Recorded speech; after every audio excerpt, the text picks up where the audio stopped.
Hi guys, welcome back to my channel. As you can tell from the title, today's video is all about my weight loss surgery journey. So I just want to preface by saying there will be talk of weight loss, body image, and things like that. So if you do find that triggering, use your discernment. It might be worth clicking out. I'm not here to trigger or offend anyone by talking about this. This is my personal journey. Also keep in mind, I am not a doctor or health professional. If this is something you're considering for yourself, definitely go speak to your GP and get all the information to suit your body. So I just wanted to start with that because this journey is different for everyone. I've seen my friends go through it and they have had a very different experience to me. And I've also heard many other stories. So it is unique to each individual. And so please take the information I'm about to share with you lightly and go and research and talk to the professionals on how it could work for you and your body.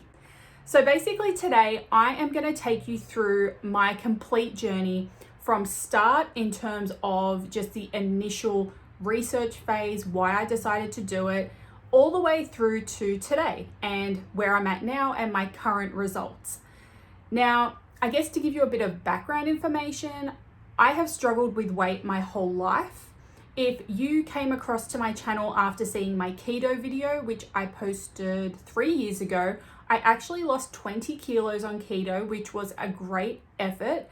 But for me, long term, it wasn't sustainable. As soon as I started introducing certain foods back into my diet, and when I say foods, I mean healthy foods, not just, junk foods. And let's be honest, I'm human, so I did have some junk food. But as soon as I introduced those things back into my diet, the weight just stacked back on. So long term, I couldn't sustain it. For the short term, I could, but that's not really what I was after. I wanted long-term health benefits. And sadly, that was for me just another diet and trend which I couldn't live with long term. So that was 3 years ago. So in between that time, or from that time to May 2022, my weight fluctuated up and down as it would. I hit my heaviest peaks again. I'm happy to share what my initial weight was with you. I think the heaviest weight I ever reached was about 116 kilos.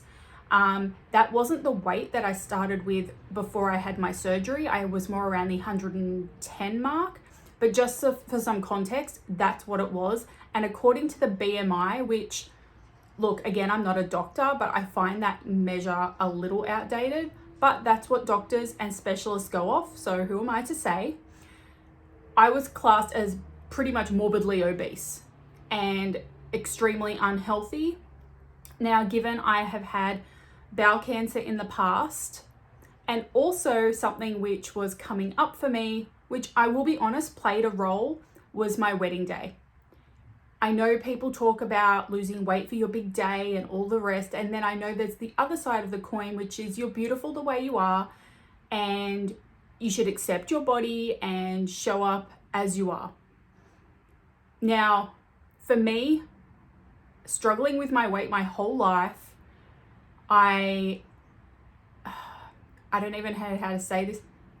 It might sound vain that to me that was important to look a certain way on my wedding day, but that was important to me.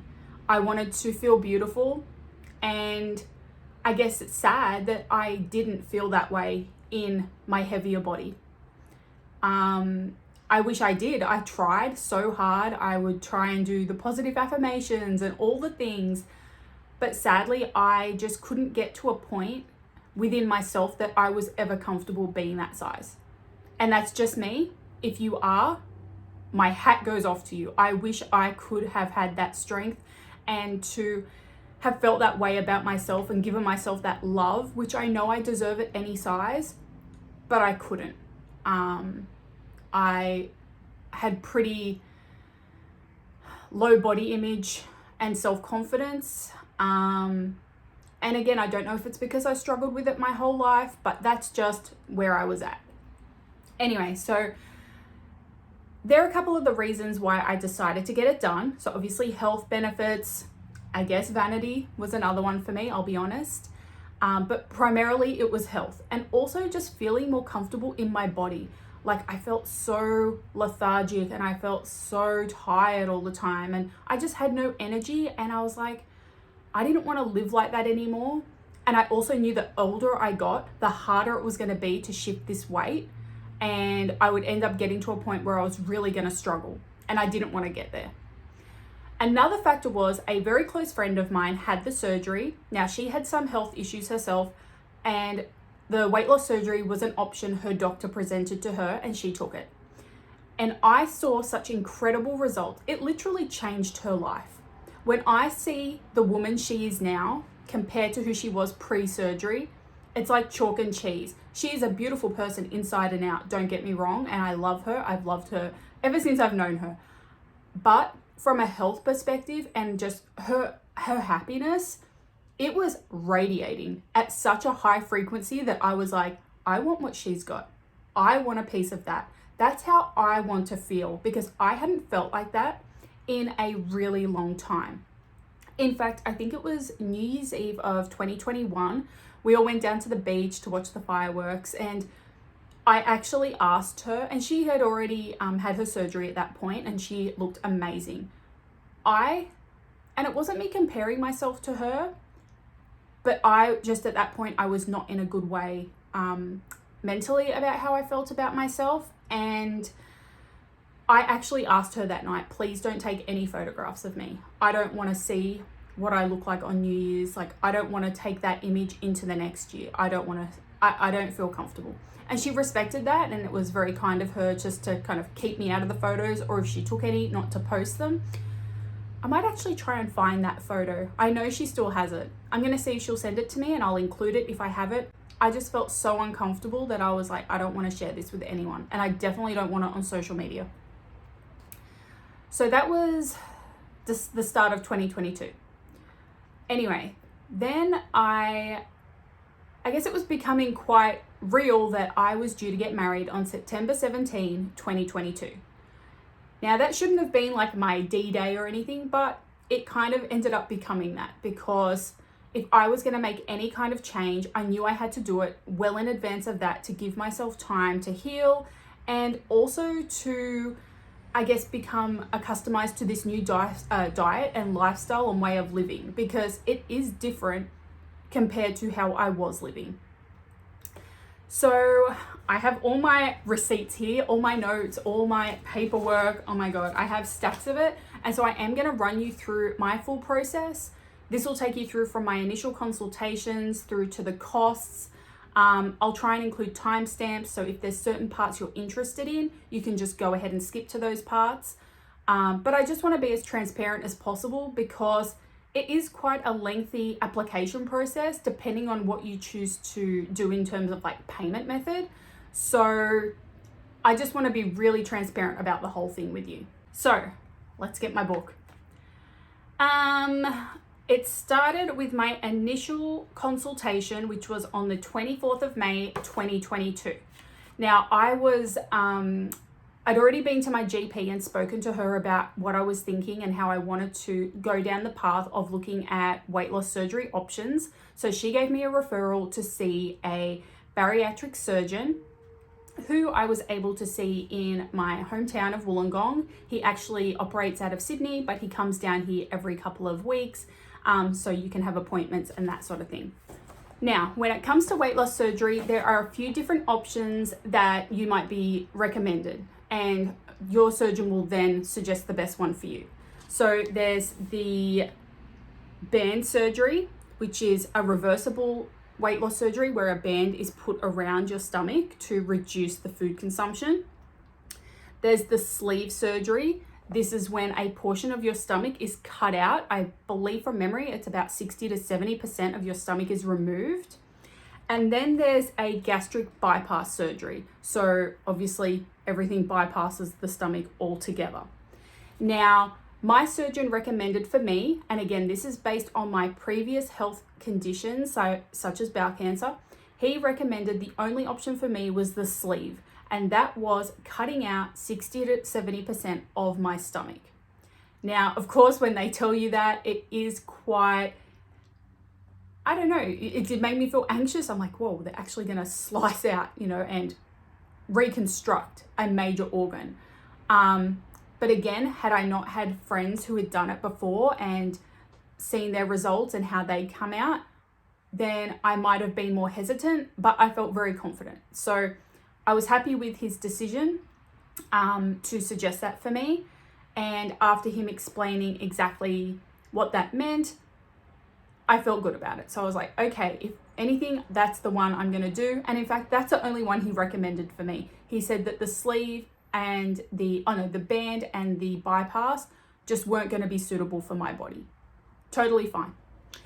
Then we went through things such as expectations. Now, this is his expectations in terms of how much weight he would be expecting me to lose within a certain amount of time. Basically, you go off the weight that you start on. So mine was around 110 kilos. And then what he's expecting you to get to. So I think in my initial appointment, he was wanting me to get to 76 kilos. Now, again, this is based on the BMI calculator. So if I then fall into that 76 kilo weight range for my height, I'm classed as a healthy weight range, whereas 110 was considered morbidly obese. So that's what the scale that they work off. He also talked about potential complications because no procedure goes without having potential complications. And he has to do that. It's his duty of care to outline anything that could potentially go wrong. Now, a lot of people who have weight loss surgery will have, may experience reflux. They may experience like a feeling of fullness, which you wouldn't either get as quickly if you hadn't had the surgery.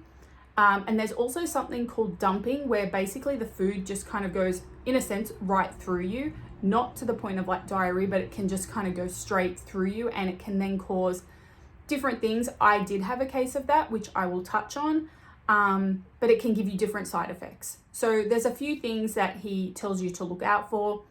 He also takes you through the pre-op diet. So 2 weeks before your surgery date, you have to do a diet which consists of 3 protein shakes a day. It's a high protein, low fat diet.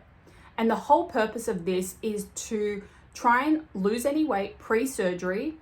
And that then helps make the procedure safer and I guess smoother. And it reduces the amount of fat around certain organs and parts of the body. So when they're going in there and doing their thing, the less fat that they have to work with, the better. And that can help for a smoother procedure. So he went through all the things. He also went through cost. Now, initially, he just kind of broke down a very rough guide to cost. I'm going to talk about that in depth in a minute. But at least you know what you're working with. And in order to pay for the surgery, you have a couple of options. You can pay upfront. If you have the money, pay upfront. If you don't have the money, in Australia, you can access your superannuation early for surgeries like this, which can in turn be life-saving surgeries and things like that. Generally, you can't access your super until retirement, but in this case, it's in Australia, they let you access your super for surgeries like this if it's going to benefit your health and long-term quality of life and those sorts of things. So there are a couple of ways you can pay for the surgery, and depending on what way you choose will depend on then what you have to do in order to release the funds from your account or to pay for the surgeon and the other specialists prior to surgery. So I just thought I'd touch on that, but I will go into more depth. So that was my initial consult. Then you book a second consult. So the first consult is all the information, the overview, the recommendation, and then you go away and think about it. So I went away and thought about it. I knew then and there I wanted to do it. And I also knew I was on a pretty tight deadline if I needed to get it done and also heal in time for my wedding. So I didn't want to waste any time. So my second appointment was the 7th of June, 2022. This is the day I gave the go-ahead. I wanted to do it, no questions asked, let's get it done. He booked me in for my surgery date, which was Monday, the 4th of July, 2022. And he also then took me through a bit more information about the pre-op diet. He also told me one of their dietitians was going to call me to talk more about how I had to, maintain my protein levels and things like that, and just my overall diet pre-surgery and post-surgery, and pretty much give me the admission paperwork so I could get the ball rolling, because I had decided to access my superannuation to pay for the surgery. Now, some people might wonder, why would I do that? Like, considering your superannuation is for retirement, it's for the future. Put it this way, if I have my money in super and my health is that bad that I may not potentially reach an age to access my super, what's the point?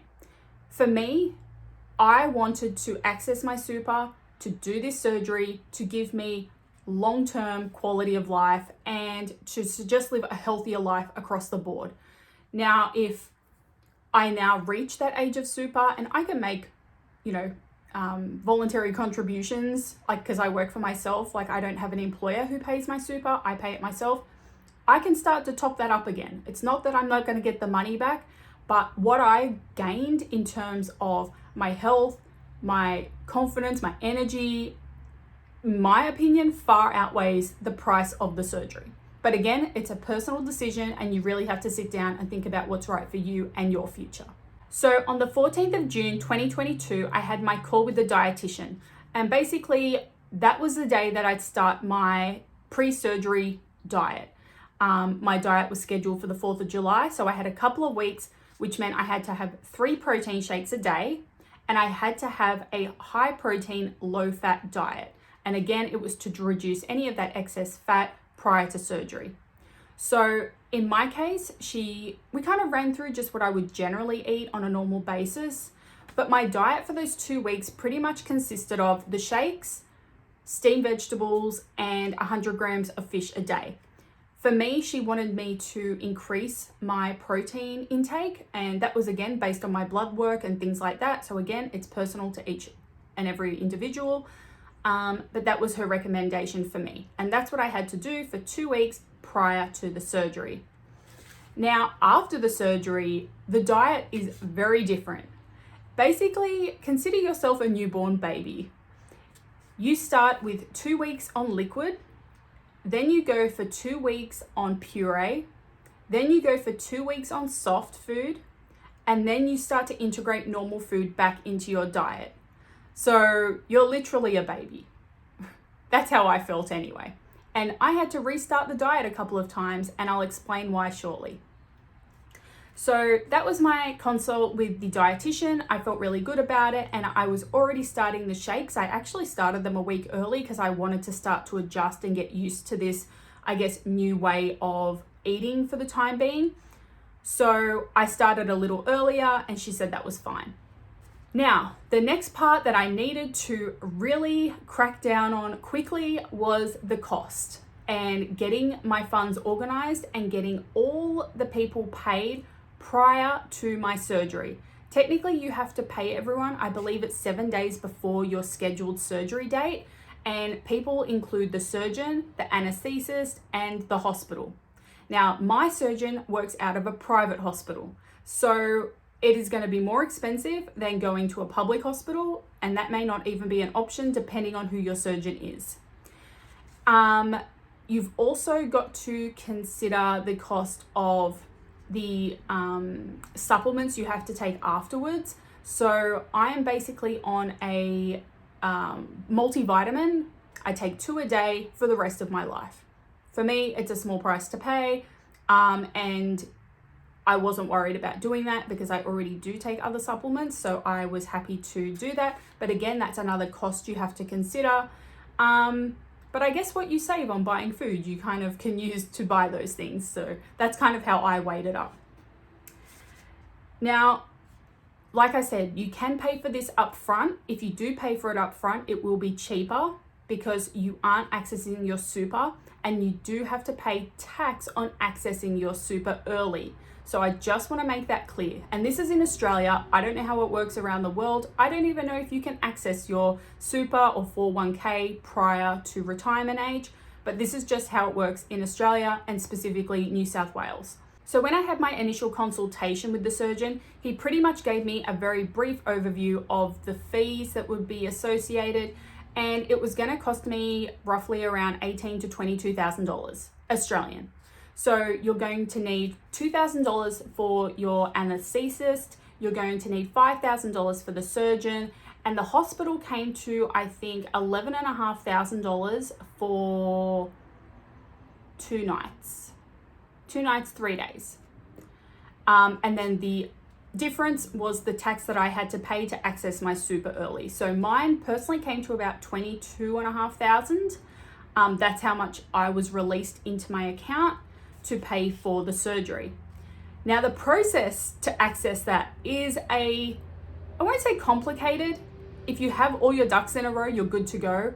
But I think it's very important to let you know what the process is, because it wasn't as straightforward as I was imagining.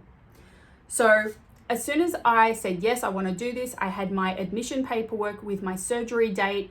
Then I had to contact the surgeon's receptionist, and she was helping me obtain some quotes. She gave me the number to call for the person at the hospital to get a quote. She gave me the name and number of the anesthetist. So I could start getting those quotes together to submit with my application. Now there's 2 steps to the application process. So the first step was going to the ATO website and downloading the compassionate release of superannuation form.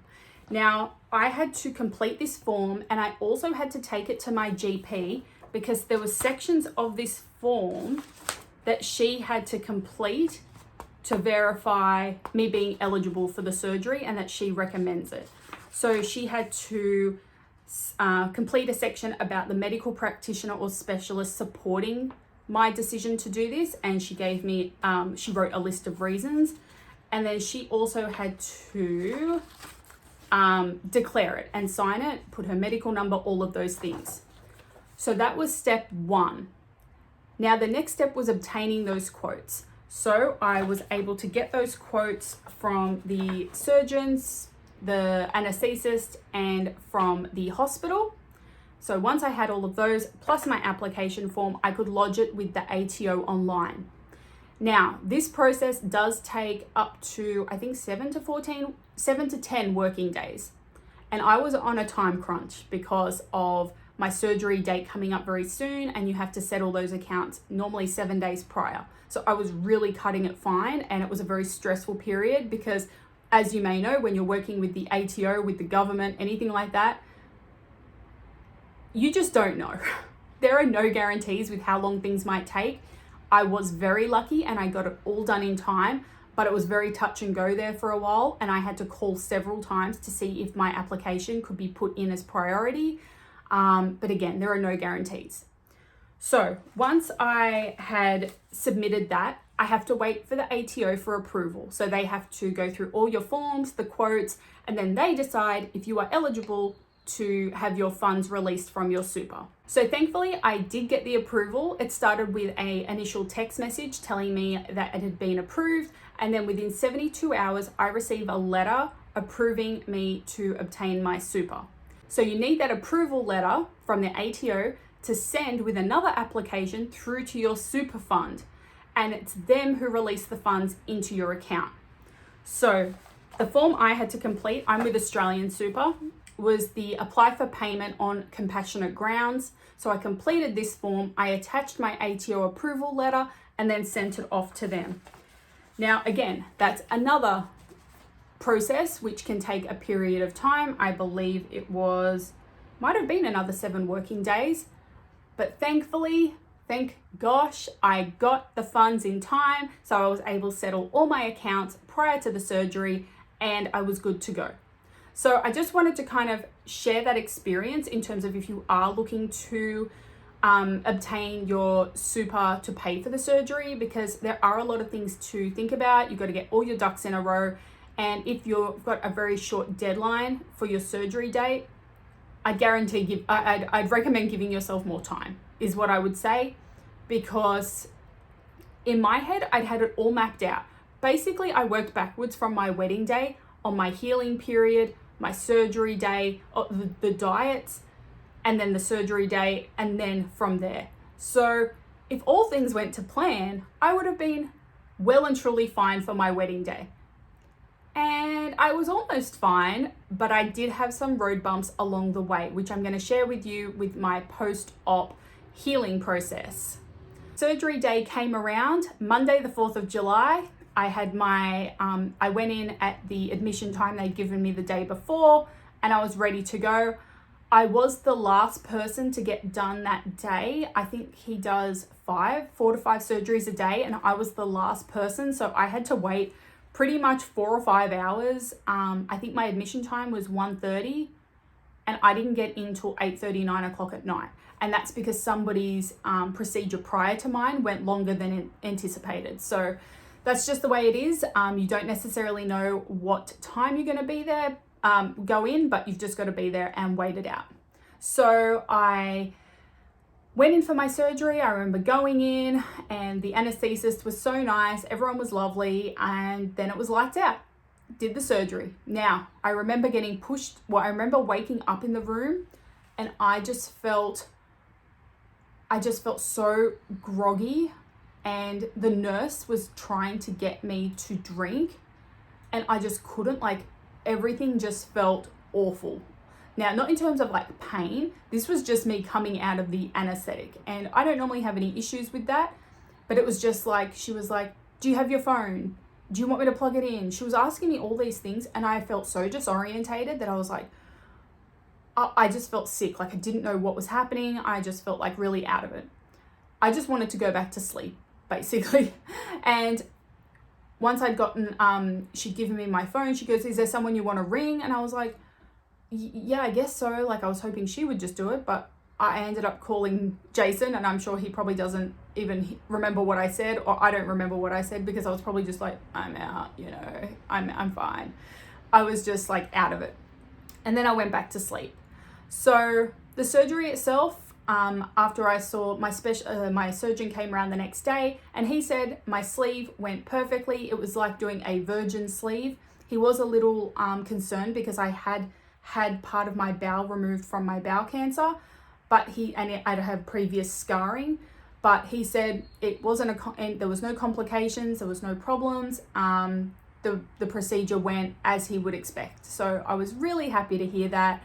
And basically, there is no downtime when you are in the hospital.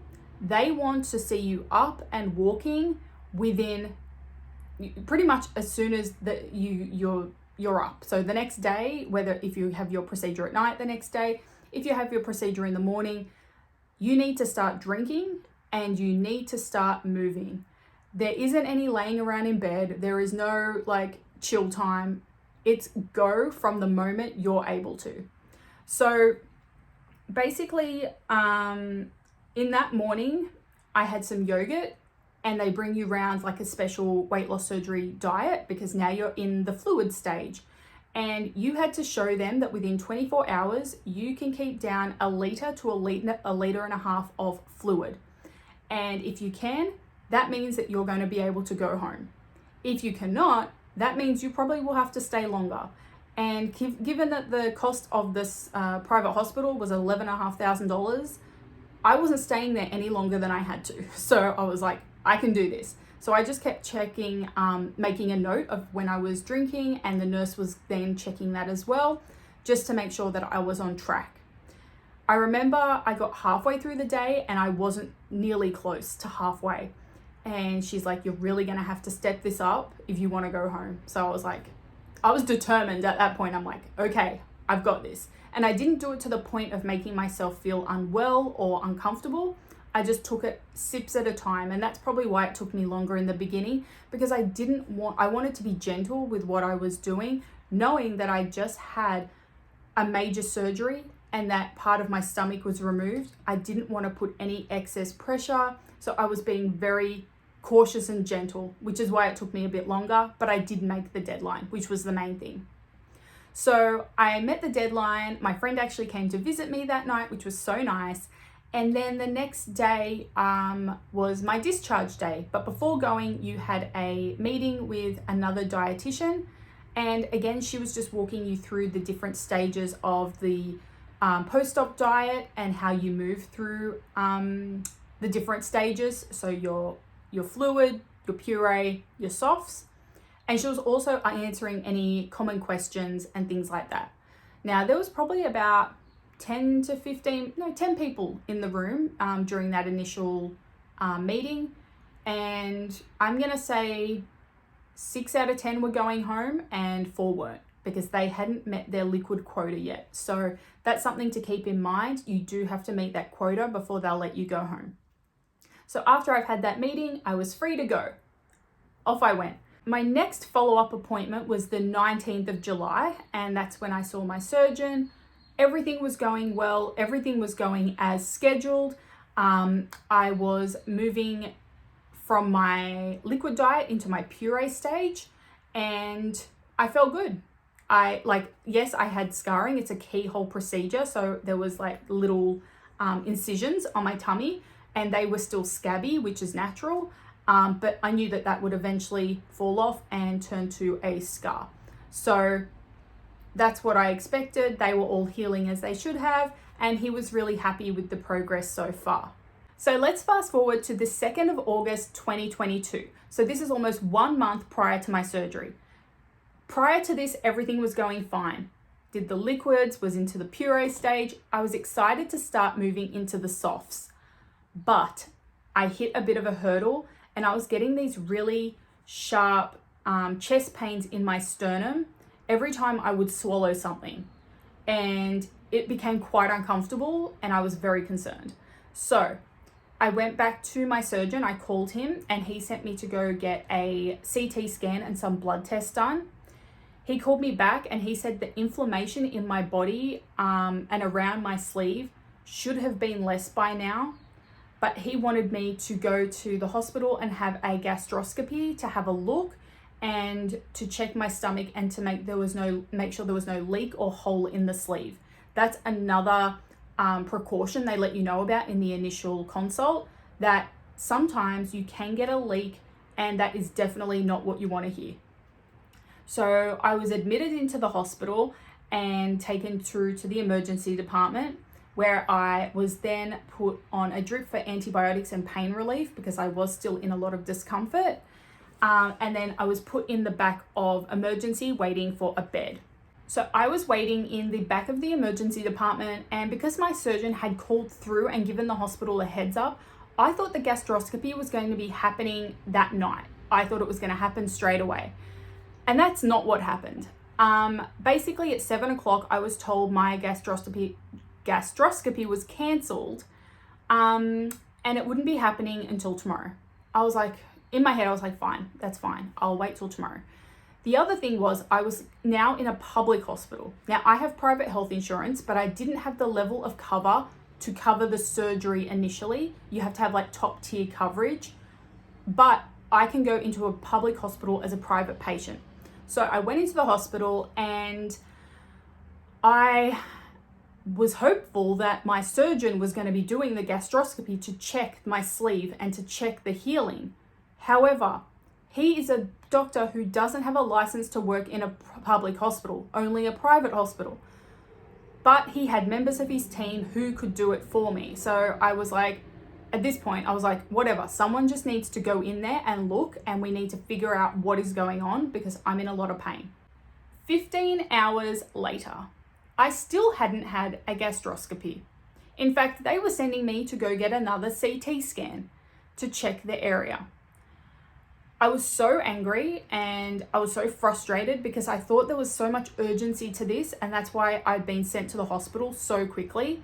The hospital is about an hour and 15, an hour and a half away from my house. It's not my local hospital. And so part of me thought, well, if this was the case, I could have gone and got a CT scan locally and just gone to the hospital on the date which I knew it was going to happen. Like, I don't want to just take up a bed for the sake of taking up a bed because I know there are so many people who need it. Anyway, so apparently after doing the CT scans and more blood work, my inflammation levels were still high, and to be on the safe side, they wanted to keep me in hospital. They didn't want to send me home, and I was still on fluids on the drip. So that's what I had to do. I had to wait. So then on Friday, the 5th of August, I finally had the gastroscopy. Hallelujah, it happened. I ended up having the gastroscopy at 1:30 that afternoon, and I felt fine afterwards. Just my mouth felt a little bit swollen in a way, because obviously they'd put something down my throat, and I had to be on liquids because of that, because again, they don't want to irritate or have any issues with anything going on in there. Then at 7 o'clock, my surgeon came around and she said that everything looked good. She didn't see any leaks or openings, but she did see a small infection. So there was like a small little sac of pus around the opening of the sleeve. And that's why whenever I swallowed any like puree, or as I was moving into the solid, any food, it would go past the infection and cause the discomfort. So that's where the pain was coming from. So she said she tried to remove it and it wouldn't budge. So she cleaned around it. So she said the opening of the sleeve itself looked clean. It all looked fine. But she did say there was a chance I may have to go in for another gastroscopy in a couple of weeks' time to stretch out the opening, because maybe it wasn't quite wide enough for the food and things to be flowing past. So in addition to the infection, maybe there wasn't enough space for food to pass through, and that was also causing discomfort. Diet-wise, now I was back on a liquid diet. So I had made so much progress to get through the puree phase, almost back into soft foods, and now I was back at the beginning. So I had to be on the liquids for at least 5 days, but then I could move back into the puree stage again. So I got to go home. Great news. Then on Monday, the 22nd of August, I went in for a second gastroscopy. Now, this was a chance for the surgeon to go in and see how the infection was healing, and to also use like a balloon to blow out the opening of the sleeve slightly, so it was bigger for food to pass through. So when they looked at it, she said everything was healing as it should have, and that she stretched the sleeve out by 20 millimeters to allow for food to pass through easier, which will help reduce future discomfort. So this was the 22nd of August, and I had already lost 20 kilos. Now, this probably isn't the normal rate in which you would lose such a large amount given a weight loss surgery, but because I've had to go back to the liquid stage of the diet, it kind of made me go back again, and I wasn't, taking in as much food or the type of food that I should have been at that point in my healing journey, because I'd had to start again essentially because of the gastroscopy. So overall, I was feeling much better in myself. The pain was starting to go away, which was great. I was back on the liquids, so then I moved back into purees and then eventually softs. So then my next appointment with my surgeon was on the 12th of September. Keep in mind my wedding is the 17th of September. And we did some more blood work and everything was looking great. All my inflammation levels were back down. I was into the softs mode of my post-op diet. Softs, borderline, introducing some solids back again. And for my wedding, I had deliberately selected foods for me and my guests. They were on the menu anyway. It's not like I was ordering specially, but I selected foods which I knew I could eat too. So there was things like roasted pumpkin. I couldn't have the skin, but obviously I could have the soft pumpkin inside. There was also fish, which was cooked so well and it was so beautiful. It literally just melted in your mouth. So again, something else I could eat without it being of any cause or irritation to my healing process. And yeah, overall, everything at the wedding I enjoyed as much as all of my guests. I didn't feel like I missed out, but it was very touch and go there for a moment. I was really worried I would be pretty much on a fluid diet for my wedding and not being able to enjoy any of the delicious catering we had ordered. But it all worked out, thank goodness. And it was the most beautiful day. I got to wear my dream dress. I remember I initially went to try the dress on in February of 2022 and I'd fallen in love with it. And I tried on the size 18. I tried on the size 18 dress and I couldn't even do it up at the back. Fast forward to now. Oh, and I had ordered the size 20 because it was obviously too small. So I'm like, well, I have to go a size up. So I ordered the size 20. It had come in. I went for my final dress fitting 2 weeks before my wedding, and it was way too big, obviously. We knew this was going to happen. But luckily, and thank my stars, that the beautiful woman who worked at the bridal boutique, she still had the 18, and she takes such good care of her gowns. You have to wear gloves. It's a whole thing.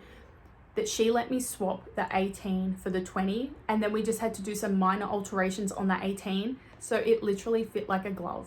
I'll insert some photos so you can see. I'll even show the photos of me trying it on initially versus the day of the wedding, so you can see kind of where I was at. But no, the day was magical. The dress fit like a dream. I was just so happy, and I just felt so confident in myself. And I haven't felt that way for such a long time. Like, everyone was saying, like, I was just, okay, everyone glows on their wedding day, but I feel like I was literally radiating. I was just so happy, and I was just so thrilled that I got to wear my dream dress, that it fit so beautifully, that I had so much energy that day. Like, I was dancing. I was one of the last ones on the dance floor. Nothing was stopping me that day. And I now look back at my photos, and I'm just so happy with how I looked, but more so how I felt. I felt amazing, and I do feel amazing. So now is the 27th of January, 2023. So I'm just 6 months over from my initial surgery date, and I've to date lost 32 kilos, 32 or 34, somewhere around there. I'm not quite at my goal weight yet, but I'm also listening to my body and just taking it slow and steady. One of the most common questions I get asked is, do I feel like I'm restricted? No. Are there some things I can't eat anymore? Yes. But do I feel like I'm restricted? Not really, because there's still so many delicious foods that you can eat and you can substitute for.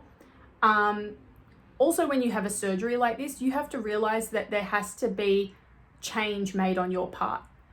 If you have the surgery and you go back to old eating habits and eating ways, like, or eating junk food, soft drinks, alcohol, then you can reverse the efforts of the surgery, and that's actually really unhealthy for you. Imagine you've taken your stomach and made it smaller, but now because you're eating so much, it's getting bigger again.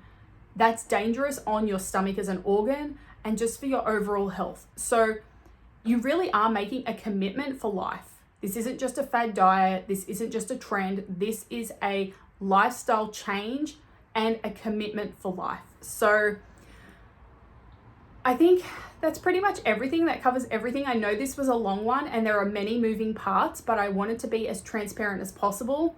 Overall, I am just so happy. I feel so healthy. I have so much energy. And while I did have some hurdles and people asked me, given those hurdles, do you regret it? Not at all. I would do it again tomorrow if it meant that I could feel this way, because I just feel so good. I feel like I've got a new lease of life. I feel so much healthier and lighter, not just in body, but in my mind and my mental health. My weight was something that got me down the majority of my life. And for the first time, I feel lighter because I'm not carrying that extra weight physically and mentally. I just feel amazing. So that recaps my weight loss surgery journey. I hope I didn't ramble for too much. Again, the timestamps will be below, so you can just skip to whatever you want to see. But I did want to just give a very thorough overview and just share my experience, because I'm just so happy with how everything has turned out. If you have any questions, definitely drop them in the comments below. Be sure to share this video with any family and friends. My DMs are open, the comments are open, so if they have any questions, feel free to ask below. I do highly recommend, if you are considering this, talk to other people who've had it done and get their point of view and their perspective. Everybody's journeys are different and everyone will have a different experience and story to tell. So I think it's really good to just inform yourself and get all the information possible so you can make an informed decision.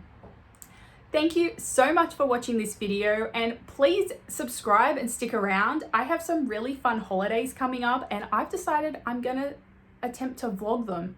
Who am I? I don't even know. I haven't vlogged since I went on a cruise, 4 years ago, 5 years ago?